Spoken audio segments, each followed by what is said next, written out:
Amin Bennis est un peintre iconoclaste. Sa peinture ne montre ni image figurative, ni sujet. Aucune nature n'est imitée ou représentée.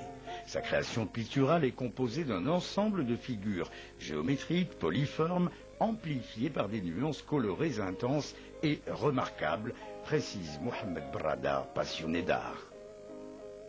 Je vois des formes et des visages partout dans la nature. Tout est prétexte à peindre. La plus banale des tâches se transforme par nécessité en regard, en sentiment, dit l'artiste.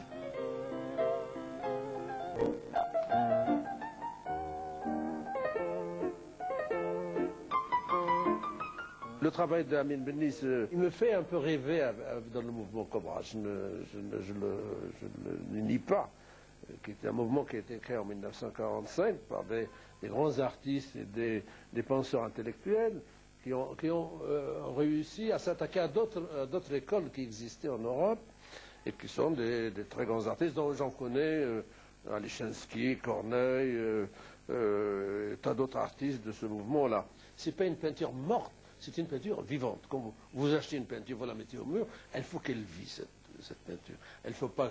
D'accord, je ne suis pas contre l'abstraction, mais une peinture doit parler, elle doit être au mur, elle doit avoir une vie. Et doit pas... c'est pas le message à un muet qui est accroché au mur. C'est pour ça que moi j'adhère énormément en tant qu'artiste aux travaux et de la peinture d'Amin Bennis.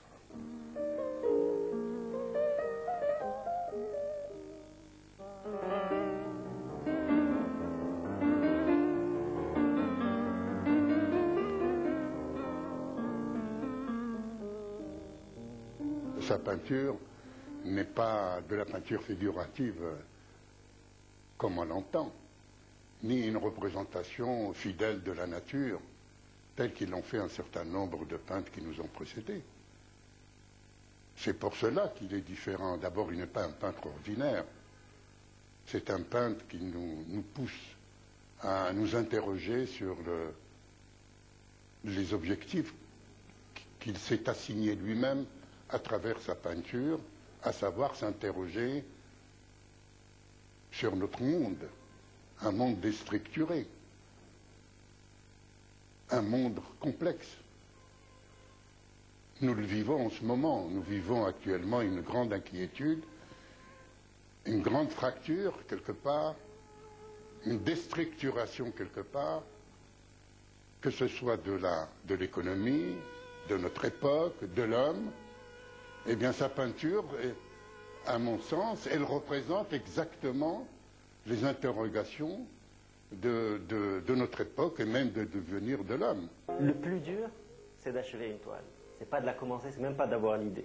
C'est de se dire à quel moment on ne va plus toucher le pinceau.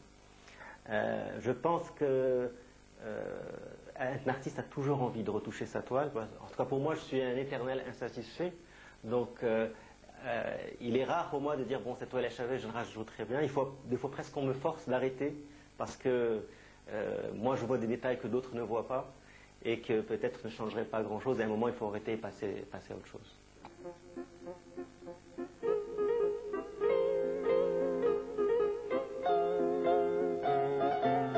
Pour moi, la peinture est un art qui se suffit à lui-même. Quand vous entendez une bonne chanson, vous ne pensez pas beaucoup au texte. C'est une mélodie qui vous revient, vous aimez un groupe de musique ou vous aimez une chanson, juste parce que c'est le son que vous écoutez qui vous procure du plaisir. Pour moi, la peinture, c'est la même chose.